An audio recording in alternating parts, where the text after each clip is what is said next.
everybody, and welcome to Cat's Cradle, the sideshow to Sort of Symphonies, where we talk about the mechanics and the game design of Heroic Chord, and about me, Cat, all the time. Always me, always Cat. With us tonight are me, Cat. Hooray, Cat! Also, Kathleen and Kirsten are here. I am not Cat. I'm not Cat either. I love you both anyway. We love you too. So do I. Yay! So what are we talking about? We are talking today about difficult choices. Difficult choices, is that kind of like whether or not you want to pull the lever to have the train run over one person or run over 5 people? Look, I'm not from the internet, you guys. But we were talking earlier about difficult choices in game design. And in Heroic Chord, that manifests most often as edge successes and scatter bargains. But it's one of my favorite things in game design is difficult choices. And they haven't always been as big in games, I think, as they are lately. Because Dungeon Dragon doesn't have a ton of them. Not that I can think of. Anytime I've ever played, it's been you do the thing or you don't do the thing. The most difficult choice in Dungeon Dragon is whether or not you spend the spell slot. Yeah, you might need that spell slot later. I always had a bad habit of saving them up, and then I would never end up using them anyway, because it's well, I'll save them up in case I need them, and then never ended up using them. Audience. Like a spell hoarder. Audience, I need you guys to know that Kirsten's lying to you right now, because every time I've seen Kirsten play anything like Dungeon Dragon, Kirsten only plays barbarians. I guess I don't really use spells much. Yeah, I guess it's true. You gotta know whether or not to use that once a day feat. I don't even when we were playing a freeform game that meant every character had the ability to use spells, you did pretty much play barbarian. Oh, it's true. And actually, thinking about it, if I did have when I would be a barbarian with feats, and it was a feat I could only use so often, I generally came out the gate swinging with that feat. Yeah, actually, I didn't save things at all. It's you find a weary traveler. I swing 8 knives at it. I rage immediately. I rage at the system. Kirsten pretty much only has one mode, and it is destruction. Which is why, in our other Heroic Chord test campaign, Kirsten is playing an Arcanist, and that blew my mind, because I think it was the first time I'd ever seen Kirsten play what is effectively a wizard. Yeah, I think this system is the system I've interacted with magic the most. You missed the episode about magic. I did, yes. Listeners, as you can tell, my witticisms are not included in that. I was not present for that episode, but we did dunk on you a little bit. Because that's what happens. So, I guess a little bit of background is that Heroic Chord was influenced by a lot of games, and I'm going to be real open about my influences in Cat's Cradle because I like to talk about games I like. I like to talk about games. I love role-playing games kind of obsessively. And one of the biggest influences is also one of the smallest influences because this game is a page long. It's an old, I guess, not like D&D old, but back in our IRC days, Nick and Kathleen and I used to play a little one-page RPG called Ghost Echo. And it was real easy to play in IRC. You get a dice bot to roll some D6s. You don't have to interact with huge manuals or complicated character sheets. You can just get a bunch of your chat room friends together into a side room to play a little story. I would recommend checking it out. Ghost Echo is really fun. Yeah, go ahead and check out 17design, ONESEVEN design.com/Ghost Echo. It's just right the heck there in a little one-page PDF for you. It's got a light little sort of fantasy sci-fi setting that you want to use that I don't think that we ever used when we were playing it. But it's a great little system. Mhm. And essentially the way that it works is that anytime you want to do something that is risky, you roll 2 dice. After you've rolled, one of your dice you use to determine whether or not you succeed in an action, and the other one determines whether or not the risk of that action comes to pass. I guess, for example, if you're, say, picking a lock and you roll 1 failure and 1 success, you get to choose whether, like, you fail at the roll but you don't get caught, or you succeed at picking the lock but you make enough noise that you get caught. Or maybe your lockpick snaps, or maybe a ghost doesn't like lockpicks and grabs your hand through the lockpick and the hole in the door. I don't know. It depends on what kind of game you're playing. And the GM would usually tell you what the risk is there. Mm-hmm. But this notion of a game where players could and often would choose to fail was an absolute revelation back in the proverbial day, and I still love it. It's the biggest place where edge successes came from, because I also wanted to build a game where players could and would consciously make the choice to fail at a roll. Not just for storyline reasons, but because there were other things that were more important. It kind of makes, like, anytime I've had to decide on an edge success, it's not just like trying to decide about, I mean, we don't have inventory management, but it's not like trying to like decide, oh, how many times you can use something or that kind of thing. It's more like, this can come back to get me in the future. Like, do I take the risk? And sometimes it also depends on my character.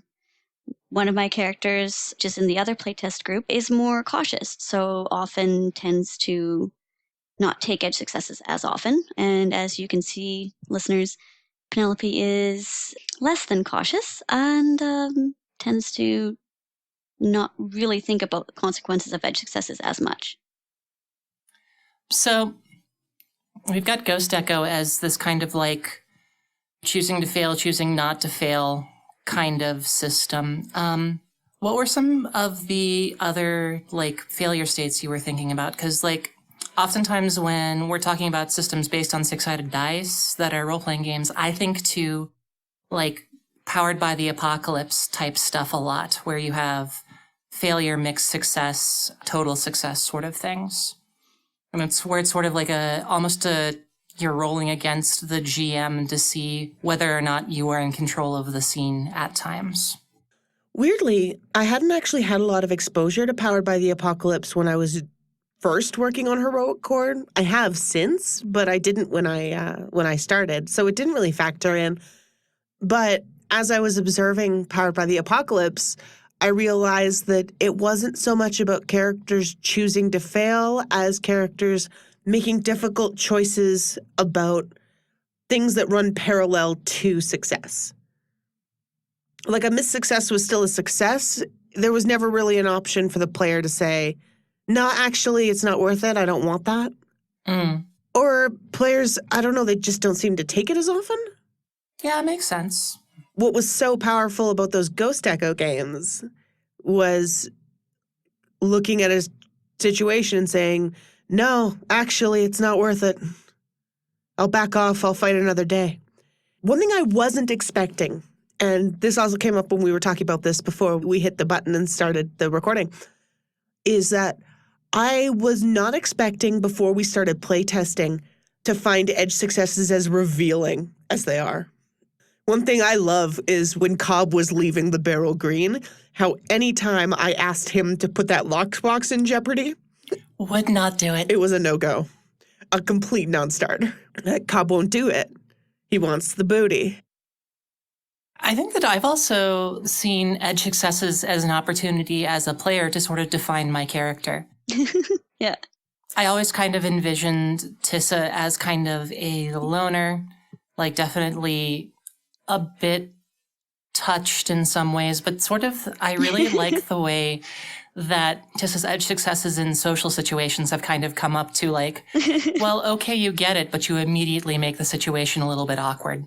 Yeah, I love those. I genuinely love those every time.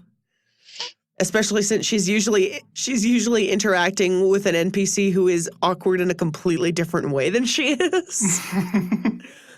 And who does not know how to deal with people breaching social norms. I genuinely love those scenes. So what started out first as me emulating Ghost Echo because I wanted players to decide to lose became like a really interesting way for my players to tell me who their characters are.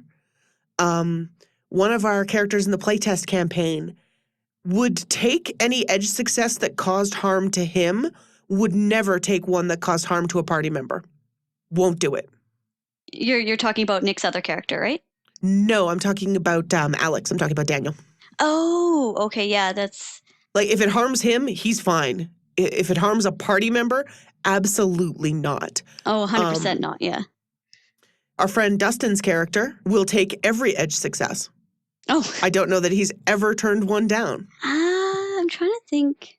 And I've put some real bananas ones in front of him. Like, oh, especially the more bananas, the more likely. Yeah.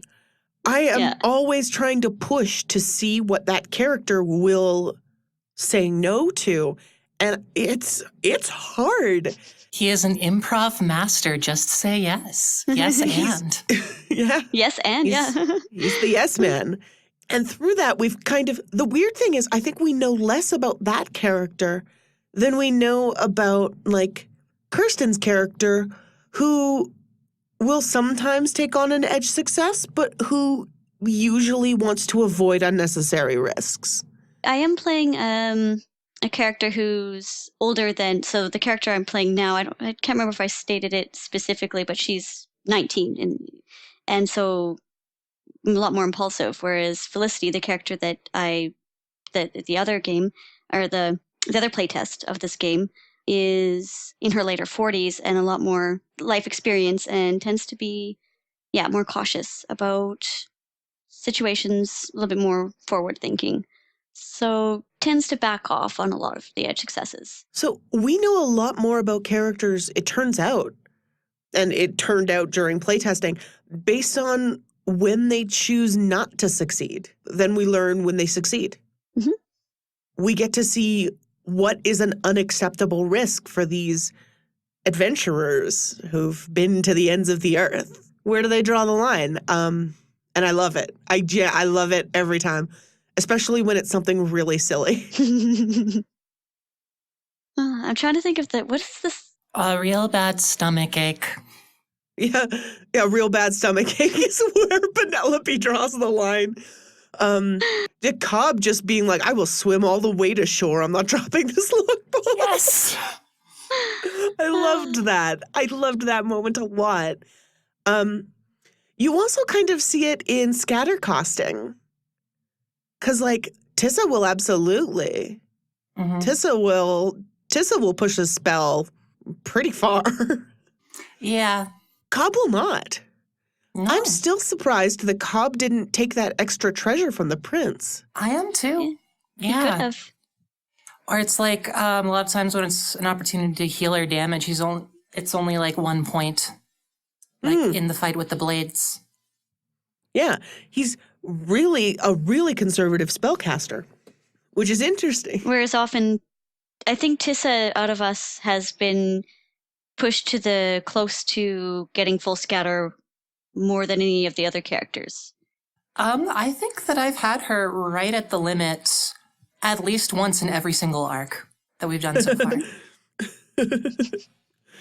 Yeah, Tissa is regularly just tripping balls. And Penelope, like similarly to Cobb, doesn't really spend a ton of scatter. And I wasn't expecting that. But Penelope does spend memory points. Yeah, I tend to run pretty low on memory points. I tend to use them up like pretty quickly. That's fine. That's what they're there for. Mm-hmm. Yeah. You use them to make cool things happen. That's why they exist. But with scatter, tend to be pretty conservative, which is surprising because like, she'll take more physical risks, but when it comes to scatter, tends to be not quite as sure.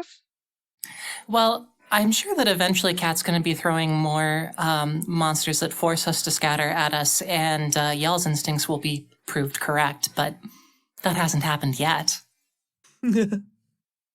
I mean, yeah, you guys didn't fight the baguettes, but the prince's retainers were absolutely capable of forcing scatter and inflicting mental status ailments. Oof. So Yeah. I was a little bit disappointed that you chose not to fight them because I was really hoping to just wreck up the place emotionally. I think another thing is that scatter is kind of a resource, and I think it triggers that gamey resource management instinct in a way that situational risks don't. Scatter is, I mean, it's effectively an HP, but for your brain. Mm-hmm. I think expending those points feels like a different kind of risk than, say, like falling upon your buttock and looking like a fool or eating too many hot peppers and feeling very bad. You get that kind of meta out of game thing where you're like, oh, I only have so much, and you kind of want to, you don't want to be caught without it and then need it. And Yeah. So I guess it interacts slightly differently with the player or with the players themselves. One thing that I need to put in the manual going forward is more guidelines for edge success conditions, because I put a lot of them in the skill section. Mhm. But as a GM, it can still be really challenging to think of appropriate ones. This is me as the GM saying, if you're running Heroic Chord, don't be afraid to open the floor to your players. Sometimes they've got some real great ideas about what would make a situation complicated. That's true. We've had it happen. Like, we've had people pop up with suggestions before wherein it's like, How many times have we been playing the game and I've been like, man, I don't know, and then flopped over backward in my chair whining? It's happened, especially the more you've tried to push Dustin's character. There's been times where I've been like trying to say, well, no, not Dustin's. But I know it's happened where it's kind of like it's tricky. It can be tricky sometimes. I really like mechanics that ask players what they want to do and make backing down a viable option. I got real hooked on that, but I was not aware of how much fun it could actually be when you're using it for these character moments. And since it's useful for character moments, I just got a really good idea. Let's full-on slumber party this particular Cat's Cradle and just give each other edge success conditions. Like, Kirsten, Mhm. you succeed in getting free ice cream, but you're going to get, like, it's going to run down your hands and you're not going to be able to wash your hands for a good, like, hour. I eat the ice cream. Oh, that would be really hard. That would be Does really not- hard for me. It was not for Kirsten. Did you hear that? So you're just going to walk around with sticky little hands for an hour? Yep. I gotta have the ice cream. Okay, you next, Kirsten. Okay. Now all the ones I can think of are food related. That's all I can think about now. Okay, lean into it. My brain is still trying to think of one. It'll come to me. So you are going to a new place in town, and you can get a reservation, but you have to wait outside in a line, and there might be strangers who want to make conversation with you.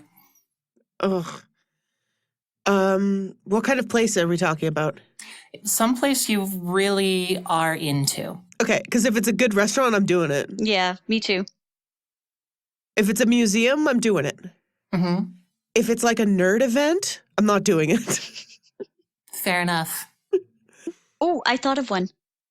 You put on your shoe, and partway down the block, you realize there's a rock in it. If you stop, take off your shoe, take out the rock, but your foot's gonna feel better. But you're gonna miss the bus that takes you to your interview, and you're gonna be late for your interview. I suffer. I catch the bus and I suffer. Yeah, like if it's something like an interview, I definitely suffer. I don't have any problem looking like a weirdo on the bus. The bus is for looking like a weirdo. Oh, yeah, that's true. Yeah. Yeah, fix it on the bus. Okay, I have one. You get reservations at a restaurant that serves your absolute favorite dish, and it's perfect. It's the best in the city. The only open table has direct line of sight to your shittiest ex. Oh. Oh. Nah, I eat somewhere else. Wait, is this what it takes to get Kirsten to turn down food? Maybe I could get it to go. Just be like, Yeah, it's like, I'm sorry, I need to box this up. Huh. I think I would do it. Like, with some consideration, I think I would do it.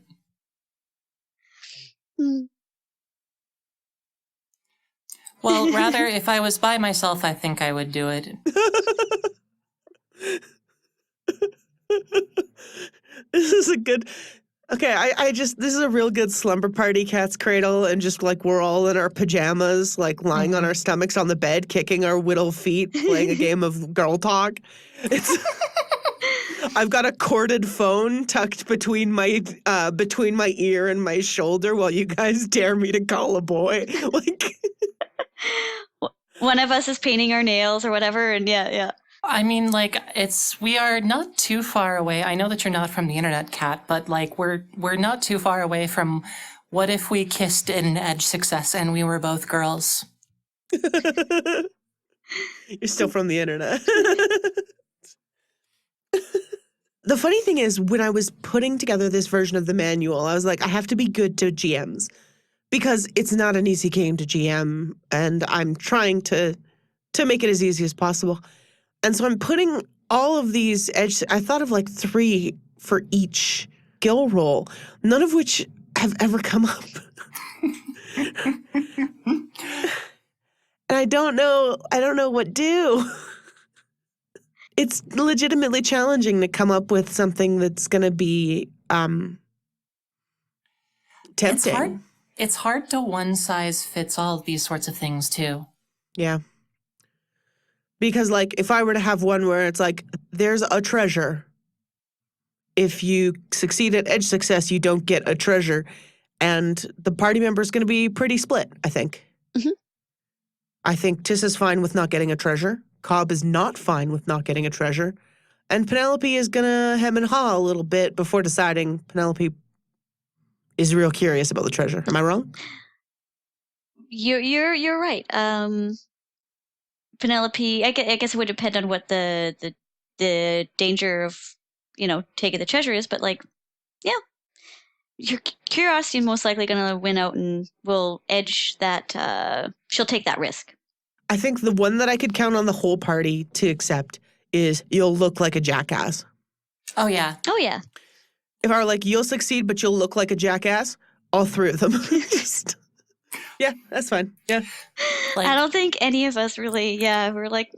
Cobb doesn't care, and Penelope and Tissa may or may not have a concept of what looking like a jackass even is.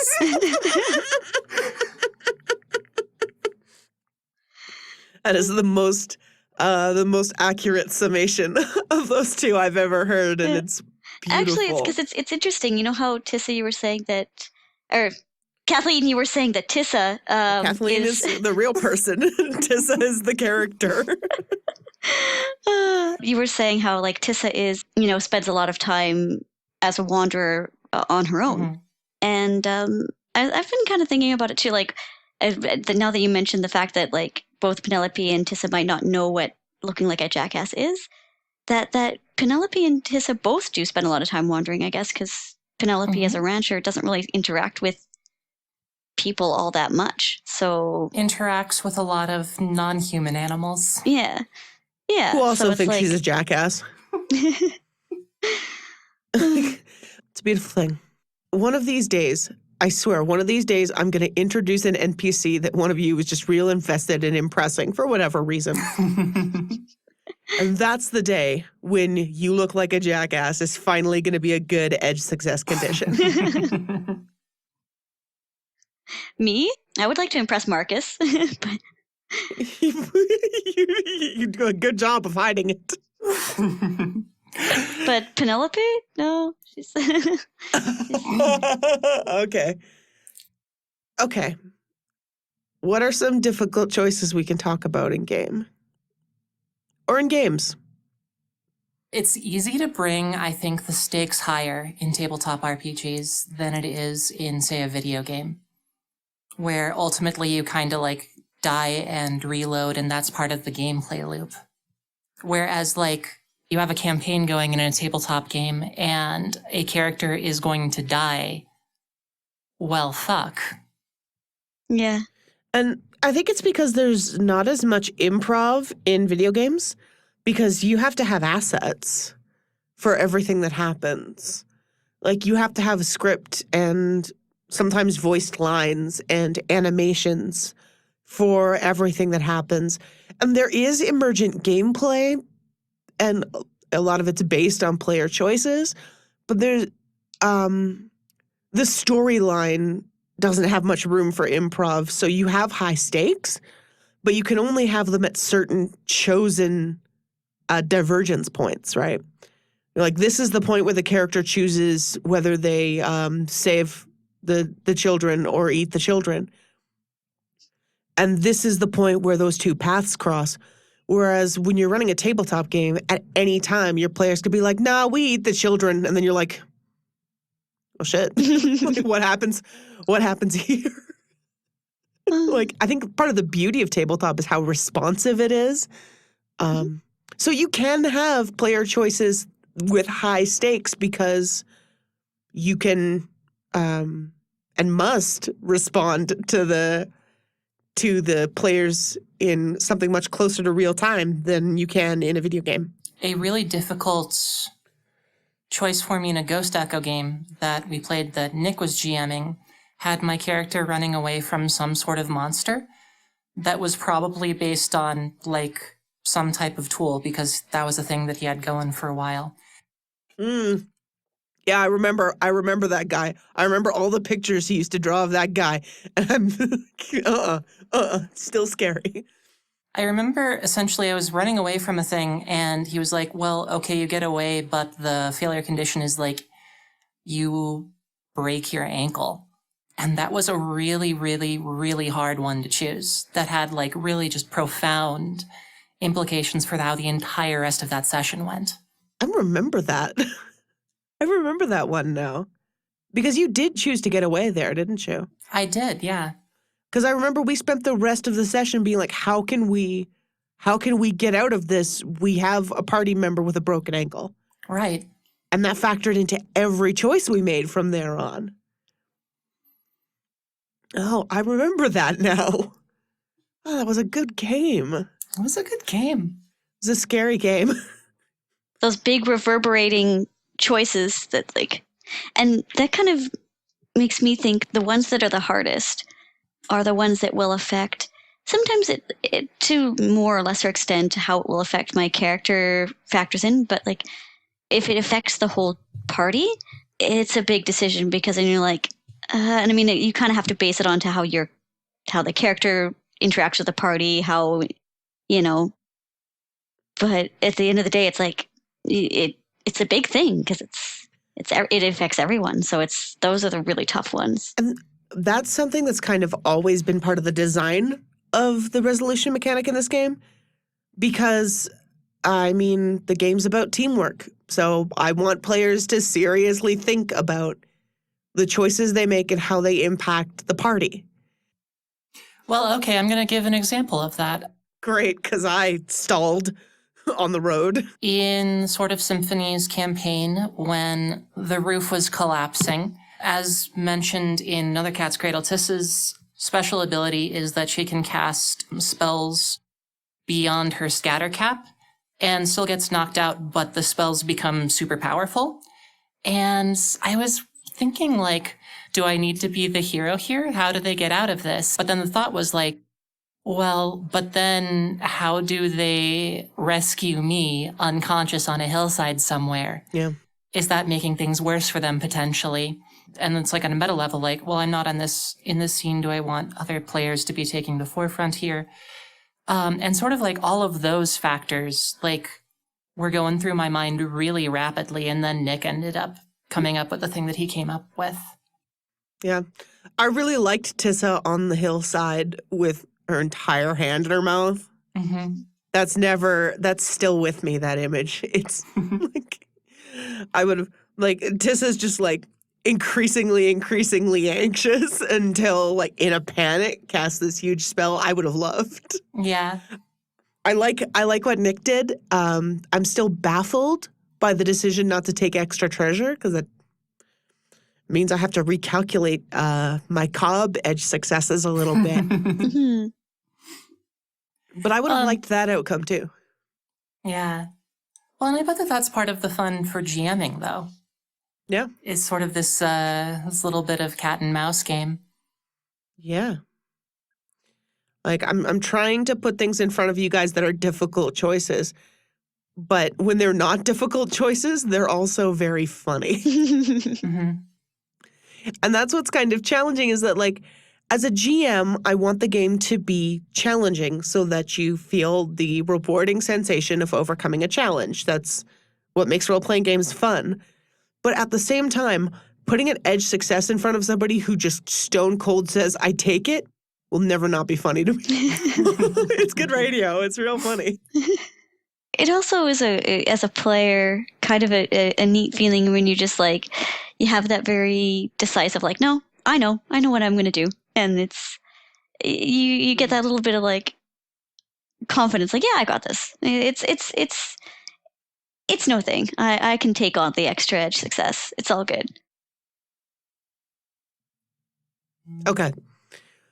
Okay, here's one. So you finally get to arrange a D&D campaign that you don't have to run. You finally get people together to play D&D with you. But you have to play the class you hate.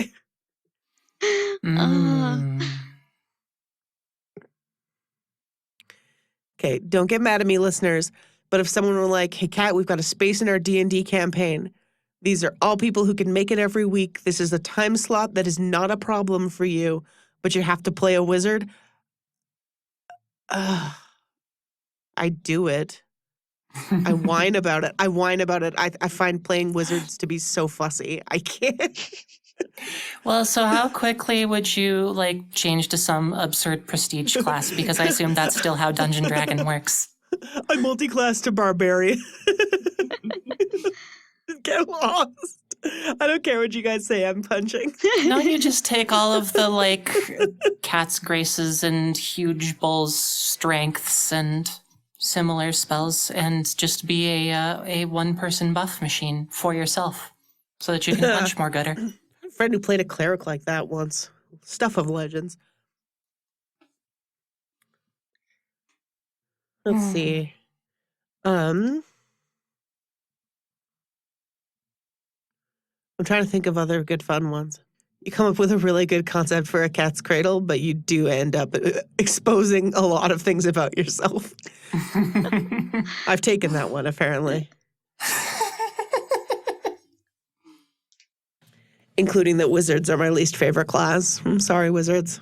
I don't know. I agree. I'm not the type of player that can manage multiple moving parts.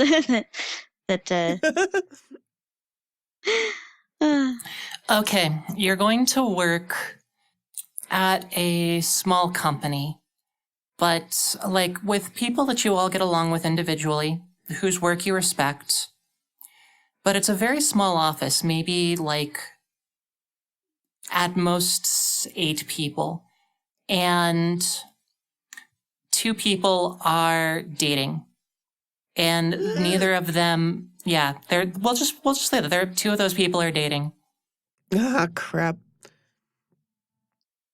I think I take the job.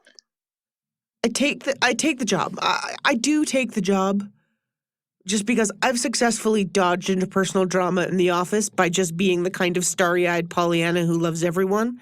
I think I could do it. I think I could navigate this. But like, that was a pretty good pause from both of you. Yeah, no, you did make me consider that one. I had to consider. I'm like, and And it's like it's a job that I'm like, oh, it's probably be good for my career kind of thing, and yeah. Yeah. Um.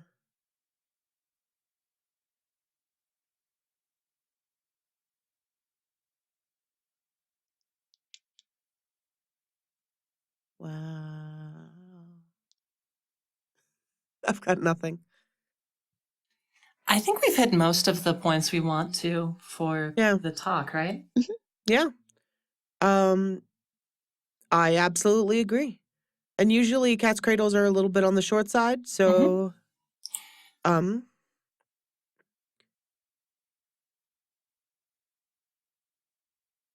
Something that might be neat is if they want to send us, ideas of like what sort of edge successes ideas would you like to see given as choices? What do you think would make our characters have tough decisions? Or hell, like GMs, what are some tough decisions you've given your players, when were times when you were like, man, I just don't know. yeah, my question for you guys. You've got 3 questions now. You must answer us these riddles 3. We're 3 witches in the forest, stirring a cauldron. We're not 90s sleepover girls anymore. Now we are witches, and we're stirring a cauldron, and the cauldron is full of games. And my question for you is, have you ever disagreed with an edge success a party member has taken or not taken? Let us know. Like, would you have just dropped the lockbox? Would you have eaten all the hot peppers?